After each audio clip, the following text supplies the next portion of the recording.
Are you looking into buying a capture card to record or stream your gameplay from a console, but you're not willing to shell out $195 or 9,500 pesos for an Elgato HD60? Well, stick around, because this might be what you're looking for. But before we get into the video, I would like to plug my Facebook gaming page at fb.gg/eduardodon. I don't have a fixed schedule, but I usually stream at 4 p.m. to 6:30 p.m. and 9 p.m. onwards Philippine time.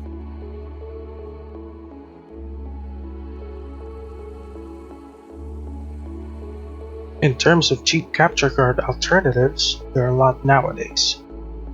But we'll be looking into this one in particular because of one important feature for me: a pass-through for a separate monitor. Now I just want to mention its price. So this particular capture card is only 599 pesos or $12 US compared to an Elgato HD60, which is $195 or 9,500 pesos. If you're on a tight budget, this is something you might want to consider. Now, if you're planning to use a capture card for a 2 PC setup or mobile games, you probably won't need the pass-through feature, but the very reason why you'd want a pass-through is for latency issues, and we'll get to that later. In the meantime, let's go over this product's feature according to its page here on SHOPEE. By the way, link in the description if ever you'll be buying one later on. Now let's go over the features and specifications. First, it supports HDMI loopout, which is also known to be the pass-through.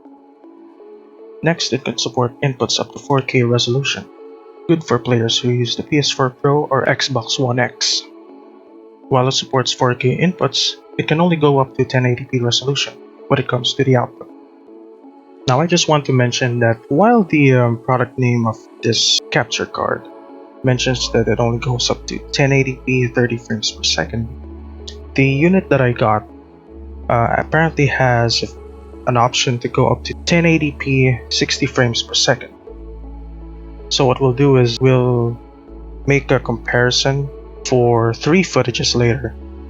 So that's 1080p 60 frames per second, 720p 60 frames per second, and 1080p 30 frames per second.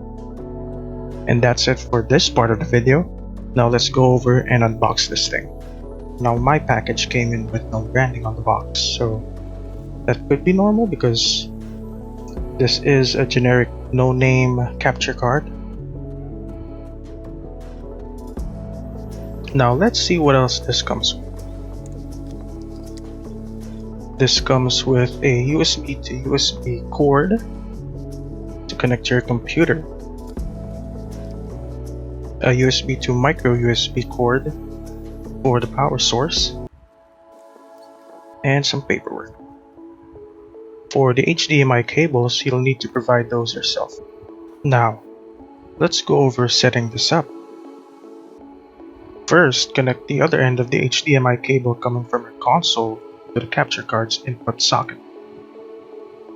Then connect the micro USB to the capture card's DC 5V socket and the other end of the USB cable to a power source. What I do for this is I just connect the other end of the USB to my PS4 for the power source. Next, connect your second HDMI cable to the output socket of the capture card and the other end to your second monitor. And lastly, connect the USB 2.0 to the USB socket of the capture card and the other end to a USB 2.0 port on your computer. Also take note that there should be a red and blue light once you connect the micro USB and USB 2.0 cables to make sure that it's working. Now it's time to set this up on your streaming software. For this video, we'll be using OBS Studio. To set up your capture card, on your sources, click on the plus icon and select Video Capture Device. And on the next pop-up window, let's name this capture card. On the next pop-up window, this is going to be the main settings of our source. Now we're going to want to go to the device drop-down and select USB video. Now OBS selects the 1080p resolution by default. But what I would recommend is change the resolution or FPS type to custom. The resolution to your preferred resolution, be it 1080p or 720p, and the FPS to either 60 or 30 frames per second on the pop-up settings, and leave everything else on default. Now we just have one more problem. There's no sound. What you want to do is right-click on the sound icon on the lower right corner of the screen, then select Open Sound Settings. Now on the sound window, make sure that the input drop-down is set to Digital Audio Interface. And as you can see, the computer is picking up sounds from the capture card, but you can't hear it. Now what you want to do is click on Device Properties, then Additional Device Properties on the right side of the window. Then another pop-up will appear, and from here, go to the Listen tab, then click on Listen to this device, and then click Apply, and then OK.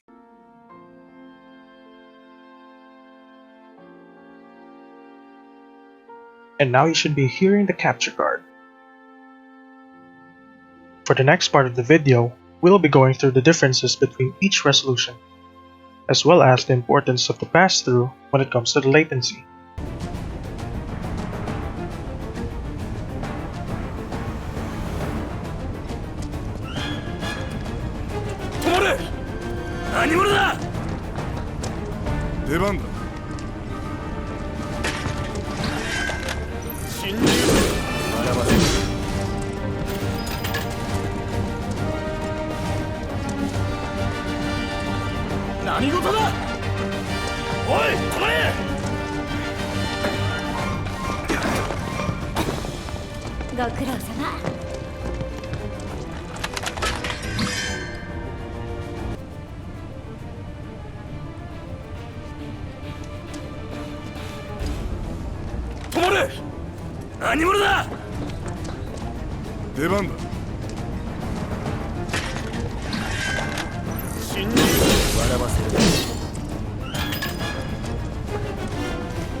で、ソルジャーがなんだってうちらの仲間になるの？その人キャリアを捨てるわけ？名前なんだっけ？元ソルジャーだとよ。うん。名前はクラウドストライフ。武装路線で行くとなればプロフェッショナルの参加は不可欠だ。俺は歓迎するね。勝手に仲間にするな。仕事が終われば他人だ。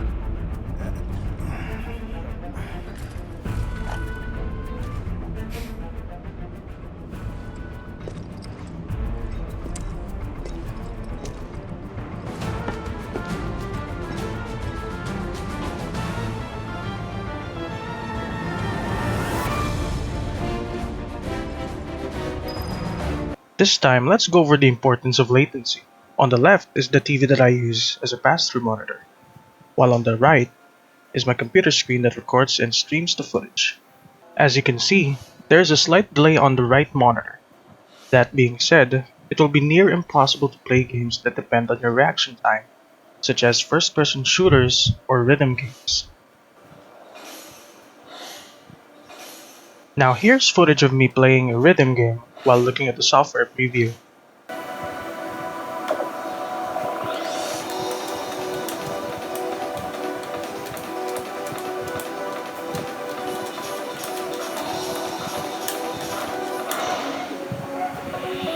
And as you can see, I failed due to the latency. As a viewer, you won't notice it, but as the one playing the game, you will really feel the delay. Now here's footage of me playing the same rhythm game while looking at the pass-through monitor. And as you can see, I am now hitting the notes better than when I was looking at the software preview.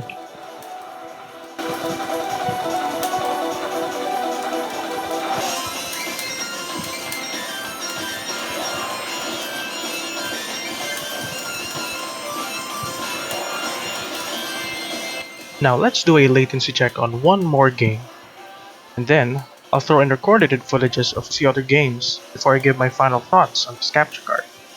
Enjoy!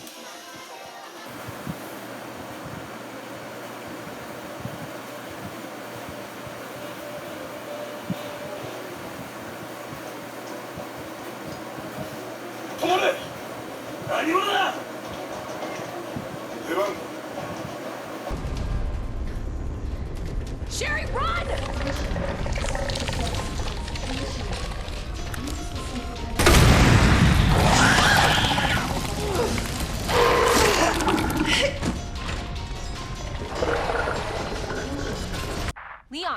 Leon! Damn!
So here are my final thoughts. If you are someone who's starting out as a streamer, or you just want to capture gameplay from your console as a hobby, I'd say this is good enough. You really won't need to stream beyond 1080p anyway, and it's only $12 US, so it won't leave a gaping hole in your wallet. Personally, I only stream at 720p, since most people watch on their phones anyway. The only obvious downside is that it doesn't have warranty, so if you encounter any problems with it, you'll need to buy another one. I've had a little issue when I first set this up, but since then, I can say that I've encountered zero issues so far. I've used this for about 12 hours total already, so for $12 US, I'd say it should cost more for what it can deliver. That's everything you need to know about this capture card. I hope you found this video helpful. All the important links will be listed on the description below. And don't forget to follow me on Facebook Gaming at fb.gg/eduardodona. This has been Eduardo, and thank you for watching.